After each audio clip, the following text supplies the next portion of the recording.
কে আমার মতো রেস্টুরেন্টে খাইতে গেলে খুশি হয়ে যায়? আমি তো ভাই সব খাই।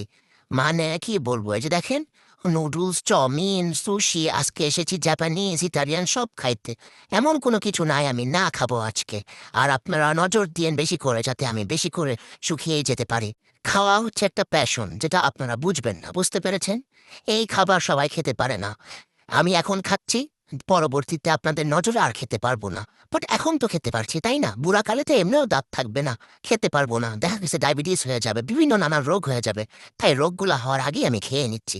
তাই আপনারাদেরকেও আমি বলতেছি, আপনারাও সময় থাকতে সবকিছু খেয়ে নেন। খাওয়ার নজর একবার যদি লেগে যায়, তখন আর জীবনে খেতে পারবেন না, বুঝতে পেরেছেন? সবচেয়ে বড় কথা, খাওয়ার জন্য ট্যালেন্ট লাগে। এই ট্যালেন্টটা কয়জনের আছে বলেন তো? এই ট্যালেন্টটা থাকার জন্য আপনার রুচিও তো থাকতে হবে, তাই না? তো এই রুচিটা কয়জনের আছে? অনেকে আছে যে এটা খায় না, ওইটা খায় না। ওরে বাপরে! তুই আইসুস খাইতে, খা। ওইটা খাইতে পারোস না, এটা খাইতে পারোস না, এত কাহিনী কে রে ভাই? রে ভাই, এত কাহিনী করলে জীবনে বাঁচবি কেমনে?